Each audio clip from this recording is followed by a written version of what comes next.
It's top five time again. This time it's going to be Yes, my top five albums of theirs in my collection. All these top fives are studio albums. It's my opinion. If you think it's a different top five, feel free to put it in the comments. Hope it is 5 or so minutes of entertainment for you. We're going to kick off with number five for Yes, Relayer. Lots of people would put this higher than five, I guess, but it's always been an album I've struggled with. It's a bit too jazzy for me. That's my concept. When I've tried to listen, I've tried, but it's still there's something about it quite not. It puts it above five. Patrick Morazzo taking over from Rick Wakeman was interested, and I would like to see a few more albums, but for those reasons I've laid out, that's why it's number five. It's got a Gates Delirium on it, To Be Over. When John Anderson's voice hits soon, it is immense, but it's not enough to place it more than five, I'm afraid. In at four, a mammoth magnum opus of a double album, Tales from Topographic Oceans, which is an astounding piece of work when you look at it. It is. In some people's minds, it's too long. The tracks are too long. 1 track per side, double album, 4 tracks. The concept is immense. It's John Anderson's concept of yogi and all that, and it's overwrought. It's lengthy, and for a lot of people, that just stops going through the door. But I think you need to go through that door and listen to these tracks. It's Steve Howe on here is at the peak of his game, I think. The cover, all these, well, not all of them actually. The 4 of the 5 have got Roger Dean covers.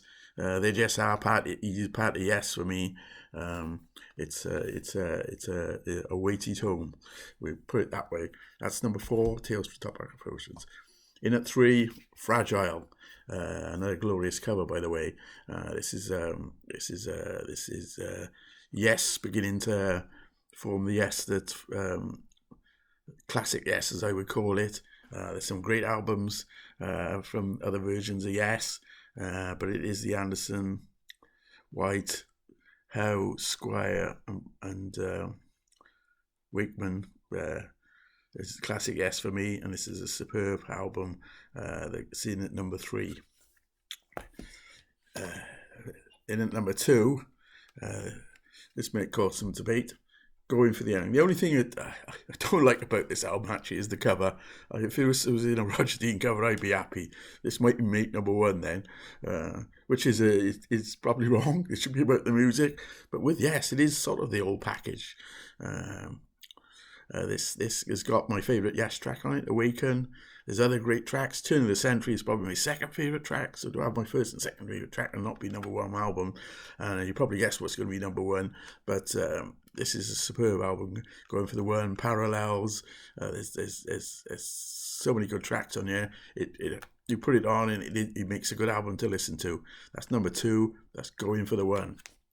Number 1, I could talk for about a while about this album.